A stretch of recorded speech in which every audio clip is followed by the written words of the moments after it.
The first thing I noticed missing was my grandmother's antique teacup. Not the whole set, just the one delicate cup with hand-painted roses that I'd inherited when she passed away last spring.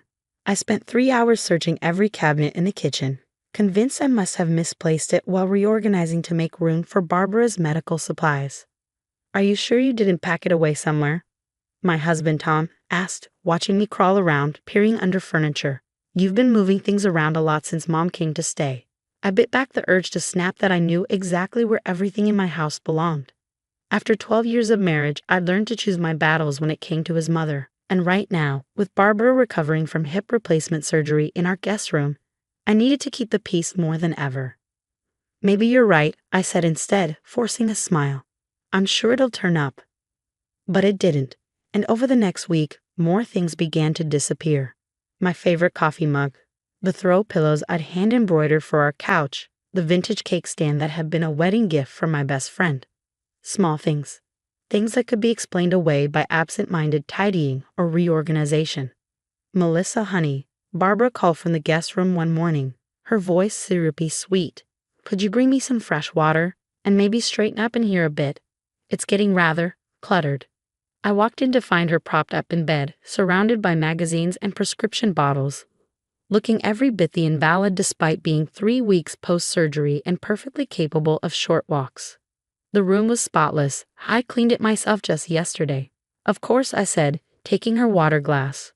"But I don't see any clutter." She waved her hand dismissively.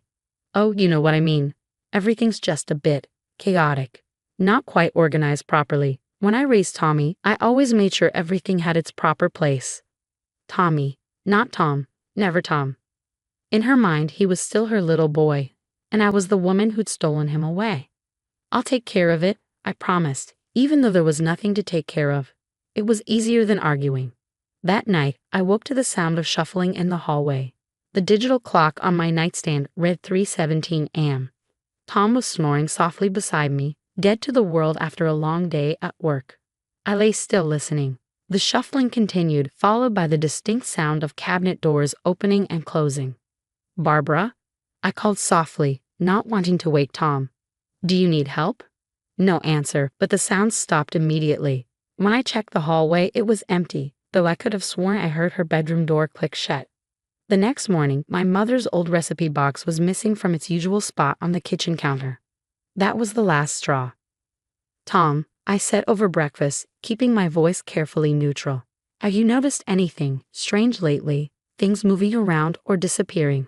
He looked up from his phone, forehead creasing. "Strange how?" "Like my grandmother's teacup, and now my mom's recipe box is gone. Plus all those other things I can't find."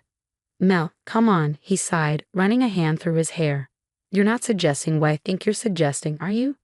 Mom can barely walk to the bathroom by herself. She's not prowling around the house stealing things." "I heard someone in the kitchen last night," I pressed. "Around 3 in the morning. She probably needed water or something for pain." He stood up, carrying his coffee mug to the sink. "Don't make this into a bigger deal than it is. Mom's still recovering and you're stressed from taking care of her. Things will get back to normal soon." But they didn't. More items vanished. Photo frames, decorative plates, even the wind chimes from our back porch. Each disappearance was met with the same response from Barbara, a blank look and a confused, "I'm sure I don't know what you're talking about, dear." I started keeping a list, not just of missing items, but times I heard noises at night, cabinet doors left slightly ajar in the morning, things that seemed subtly rearranged. Tom dismissed my concerns, but I knew I wasn't imagining things. Finally, after my late aunt's cherished silver locket disappeared from my jewelry box, I'd had enough. While Barbara was at physical therapy with Tom, I made a quick trip to the electronics store. 2 hours and 4 carefully hidden security cameras later, I had eyes on the main areas of the house: the living room, kitchen, hallway, and the door to our storage room in the basement. Just to prove to myself I'm not going crazy, I muttered as I synced the cameras to my phone. I didn't tell Tom. He would only accuse me of being paranoid and untrusting. That night, I lay awake in bed, phone clutched in my hand, waiting. At exactly 3:12 a.m., my phone buzzed with a motion alert from a hallway camera. Heart pounding, I opened the feed. The night vision footage was crystal clear. Barbara, moving with far more agility than she ever showed during the day, was methodically working her way through our hall closet. I watched in disbelief as she removed items one by one, examining them before either replacing them or tucking them into the deep pockets of her robe. But it was what happened next that made my blood run cold. After finishing with the closet, she made her way to the basement door, using a key I didn't even know existed. The basement camera activated as she descended the stairs, moving confidently in the darkness. What I saw in that footage would change everything, not just about Barbara's midnight activities, but about the entire foundation of my marriage. The basement footage showed Barbara moving with practiced efficiency through our storage area, making her way to the far corner where we kept old boxes from Tom's childhood. But instead of going through them, she pushed them aside, revealing a hidden door in the wall, a door I'd never seen before. My hands shook as I watched her unlock it and disappear inside. The camera's angle couldn't show what was in that hidden room, but I could see Barbara making multiple trips, carrying things in and out. My missing items, family heirlooms, and personal treasures were being systematically relocated to this secret space. I waited until she finished, watching as she meticulously returned the boxes to their original positions and made her way back upstairs. Only when I heard her bedroom door close did I allow myself to breathe again. Sleep was impossible after that. I lay there until sunrise, my mind racing with questions. Why would Barbara create a hidden room in our basement? What else was she keeping in there? And most troubling of all, did Tom know about it? The next morning, I waited until Tom left for work and Barbara was absorbed in her morning TV shows before making my move. The basement key was exactly where she returned it, tucked behind a loose bit of molding near the doorframe. My hands trembled as I unlocked the door and descended the stairs. The storage boxes were heavy, but adrenaline gave me strength as I pushed them aside. The hidden door was masterfully concealed. If I hadn't known exactly where to look, I never would have noticed the slight seam in the wall. The key I'd seen Barbara use wasn't with the basement key, but after a moment of searching, I found it taped beneath one of the boxes. Nothing could have prepared me for what I found inside. The room was small, maybe 8x10 feet, but every inch of wall space was covered with shelves. And on those shelves were not just my missing items, but things I recognized from Tom's childhood home. Things Barbara had claimed were lost or damaged in their move 5 years ago. Photos of Tom's late father, his college diplomas, even his grandmother's wedding ring, which Barbara had tearfully told us was stolen during a break-in. But what stopped my heart was the shrine-like arrangement in the center of the room. Photos of Tom covered one wall, hundreds of them, from childhood through to recent days. But in every photo taken after we met, I had been carefully cut out. 12 years of marriage erased with scissors and spite. Beneath the photos was a desk with a leather-bound journal. I knew I shouldn't read it. I knew some doors, once opened, could never be closed again. But I had to know. Barbara's elegant handwriting filled page after page with plans and observations. She'd been planning this room since before she moved in, using her surgery as an excuse to implement what she called the restoration. Tommy needs to remember who he really is, one entry read. That woman has changed him, made him forget his true family, but I'm slowly bringing him back. Each item I remove weakens her hold on our home. Soon there will be no trace of her influence left. Another entry made my blood run cold. The hip surgery was a small price to pay. Now I have unlimited access to begin the cleansing. Tommy is so busy at work, he never notices the small changes. Just like when he was little, Mama knows best. I was so engrossed in reading that I didn't hear the basement door open, didn't hear the footsteps on the stairs. It wasn't until a shadow fell across the journal that I realized I wasn't alone. I see you found my special place. I whirled around to find Barbara standing in the doorway, all pretense of injury gone from her posture. She stood straight and tall, looking more like an avenging angel than the frail woman who'd been playing the invalid for weeks. "How long have you been planning this?" I whispered, though I already knew the answer from her journal. "Since the day Tommy told me he was marrying you." Her voice was different too, harder, colder. "I knew you weren't right for him. Knew you'd never understand our family's ways. I've spent 12 years watching you pull him away from me, changing him, making him forget who he really is." "Tom is a grown man," I said, trying to keep my voice steady. "He hasn't forgotten anything. He's just living his own life." "His own life?" Barbara laughed, but there was no humor in it. "You mean the life you've created for him.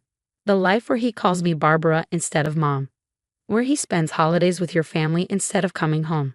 Where she gestured at the shrine-like wall of photos. Where he smiles like God at someone other than me.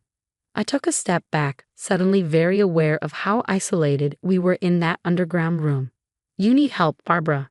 This isn't normal. Normal? She spat the word like it was poison. Was it normal for you to put cameras in my son's house? To spy on me? To invade my private space? Your private space? My voice rose despite my best efforts to stay calm. This is our house. Mine and Tom's. You're a guest here. A guest we took in out of kindness when you needed help. Needed help? That cold laugh again.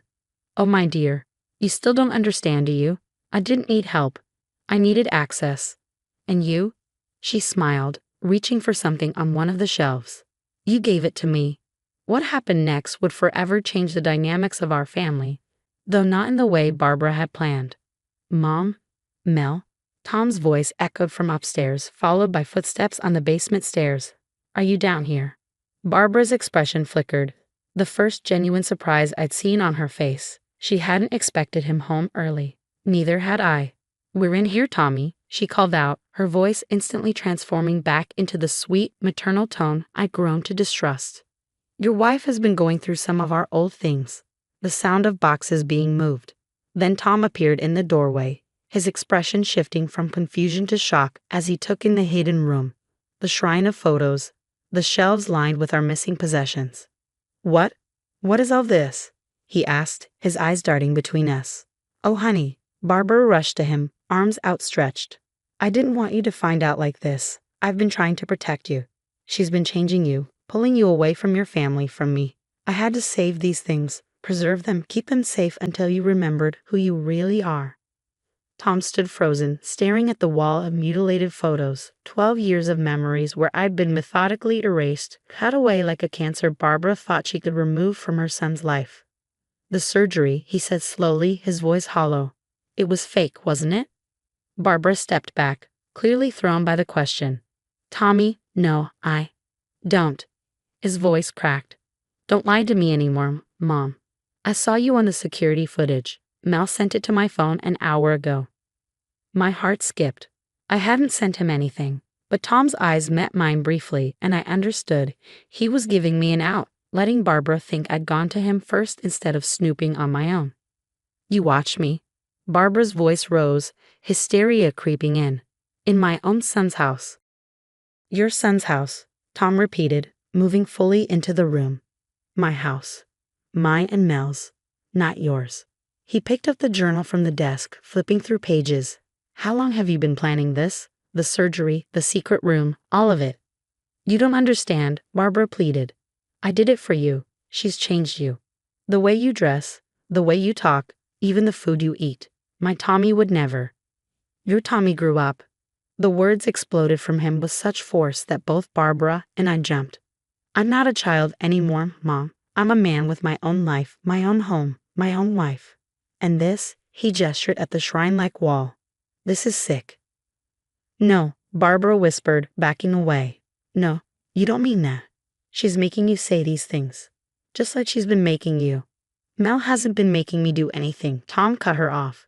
She's been loving me, supporting me, letting me be myself instead of trying to force me to stay frozen in time as your little boy.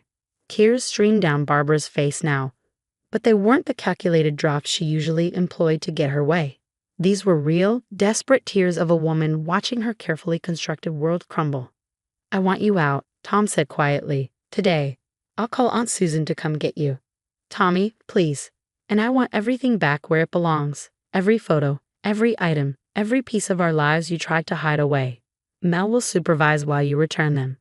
Barbara turned to me then, and for the first time, I saw her clearly, not as the manipulative mother-in-law who made my life difficult for 12 years, but as a lonely, frightened woman who couldn't accept that her son had grown up.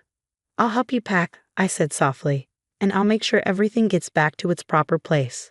3 hours later, Barbara was gone, along with the shrine to her obsession. As Tom and I stood in her bedroom, watching Aunt Susan's car disappear down the street, he turned to me. I'm sorry, he said, pulling me close. I should have seen it sooner. Should have believed you when things started disappearing. I leaned into his embrace, feeling the tension of the past weeks finally begin to fade. How did you know to come home early? He smiled slightly. You weren't the only one who noticed things. I've suspected something was wrong with Mom for a while now. The surgery seemed too convenient, her behavior too calculated. When the cameras caught motion at 3 a.m., they sent alerts to both our phones. I saw everything you saw. Why didn't you say anything? I needed to see how far she would go, what she would do when confronted. And he hesitated. I needed to be ready to choose between the mother who raised me and the woman I chose to spend my life with. We spent the rest of the day restoring our home, putting each missing item back in its proper place. My grandmother's teacup returned to its shelf. The family photos, now whole again, went back on the walls. As I hummed the wind chimes on the back porch, their gentle tinkling seemed to signal a fresh start. That night, for the first time in weeks, our house was quiet at 3 a.m. No footsteps, no shifting furniture, no secret missions in the dark. Just the peaceful silence of a home where everything and everyone was exactly where they belonged.